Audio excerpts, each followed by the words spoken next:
All right, so we're gonna do 3 different kinds of medias or different kinds of art tools, and we're gonna draw them, and then from the art tool, something will be popping out that reminds us of fall. So you're gonna divide your paper into 3. I'm gonna do it with a wavy line because I don't wanna have to worry about it being too straight. And the first media or medium we're gonna draw is a crayon. So from the bottom of your paper, I want you to draw a tall, skinny rectangle. After you draw that tall, skinny rectangle, I want you to put another rectangle on the top of it that's the same width, or you could just draw a line across it. After that, a little bit above your rectangle, I want you to do a short line that kind of lines up with the middle. So not farther out, but just a short line. And then I'm going to do diagonal sides that go down, kind of like a little cone. See the top of my crayon? Now to make this look more like your classic Crayon crayon, I'm going to draw 2 lines across the paper part of my crayon. And then I'm going to fill them in dark except for in the middle. In the middle, there's a negative space that's kind of wavy. So I'm going to do a wavy line like this, and then another one that follows the same wave. Once I have those 2 lines, I'm going to color the top shape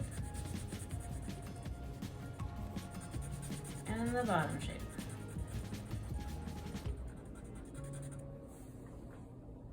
The last thing I'm going to do way down here is the Crayola word. So I'm going to do a little half circle at the bottom and color it in black like the edge of the logo. That way I don't have to write the whole word Crayola. All right, so crayons are great because you can do lots of stuff with them. What I want you to do if you have a crayon is I want you to do a texture rubbing. If you don't have crayons, you can also do colored pencils for this, but you should get a leaf, and leaves have 2 sides. One side is kind of smooth and one side is bumpy with veins.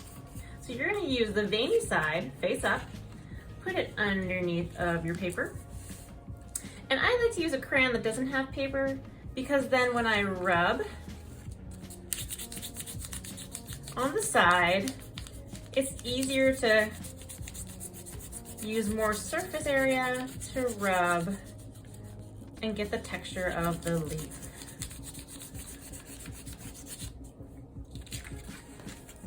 There you go. Maybe I want to do another one down here. Even though I'm not using a crayon without paper, I'm still using the side of my crayon. Cool. So I have now 2 rubbings with crayons.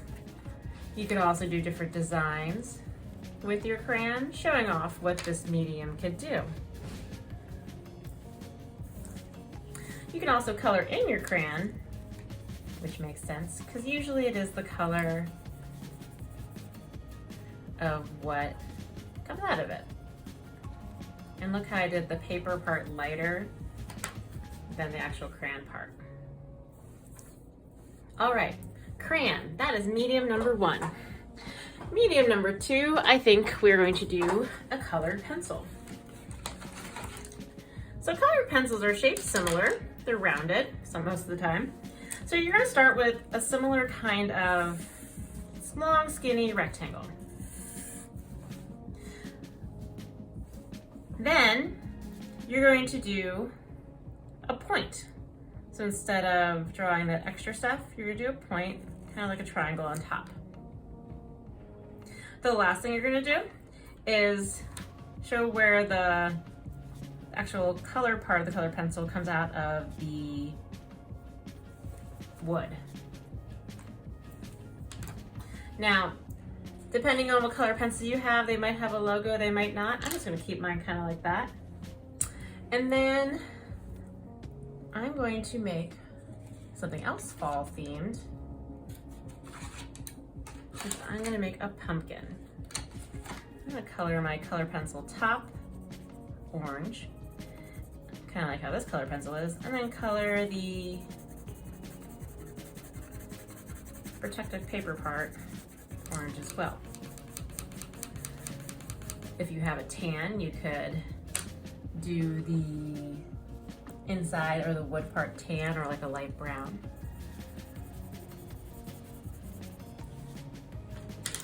But with my colored pencil, I'm going to draw some pumpkins. You can draw them however you'd like. The thing that I want you to practice with colored pencil is making dark lines as well as light lines. So I'm gonna make a pumpkin by building it. So I'm going to do an oval instead of a big circle. And then I'm going to add sections of the pumpkin as it goes out.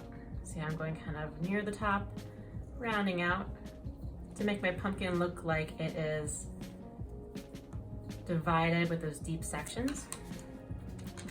And then I'm going to add a stem. And these lines I pushed hard.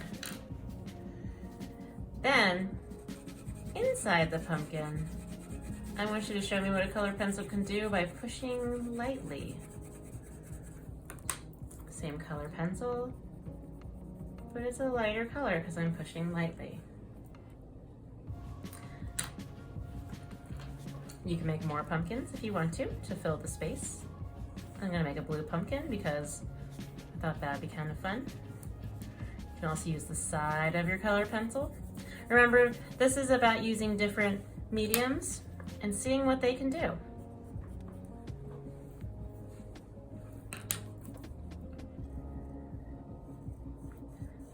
Make it look like this one's being drawn. You could fill the space with other colored pencil marks.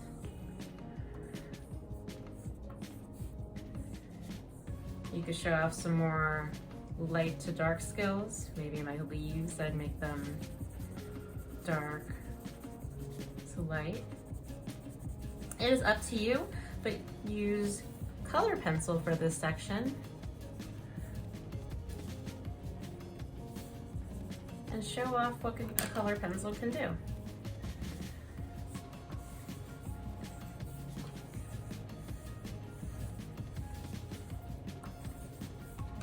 Great thing about color pencils as well is that they can be very colorful, so you can do all sorts of colors in this section.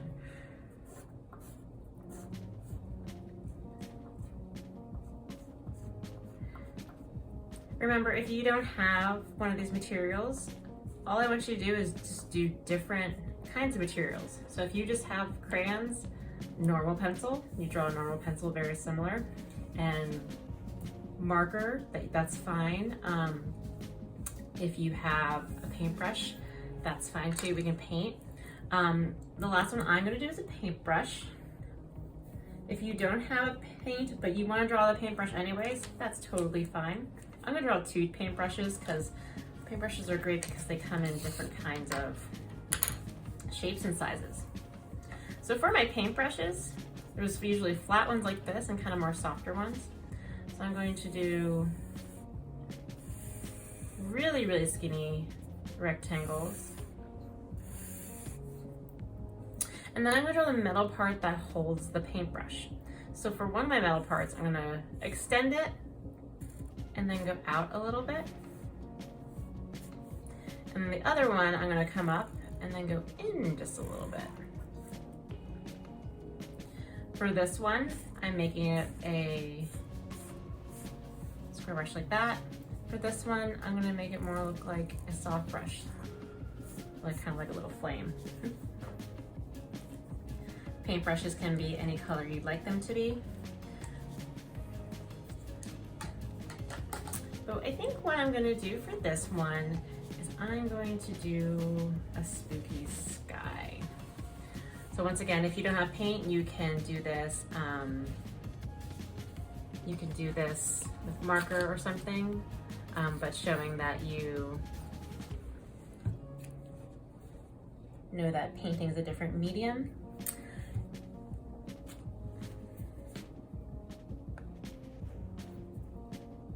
You can use watercolor for this too.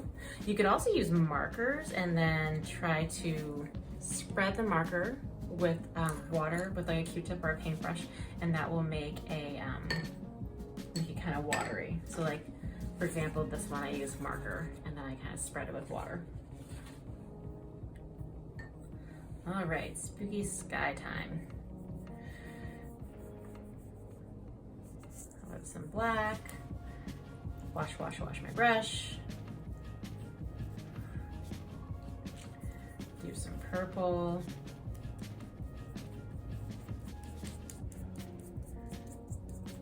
Wash my brush.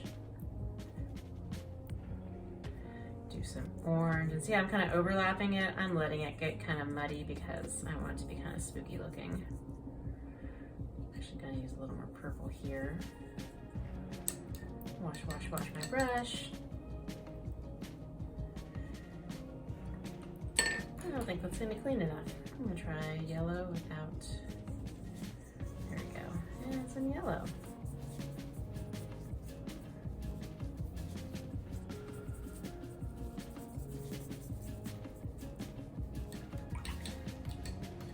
I think the rest of it, I'll just do dark to black, and then kind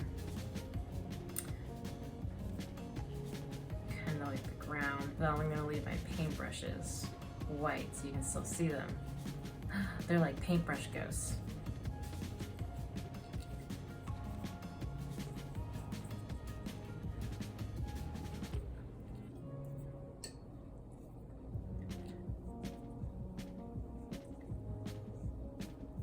This is almost like the sky, and then this part's the ground, and then I can do like, maybe do like a little house.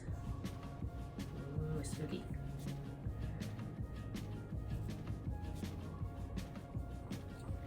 And a little tree.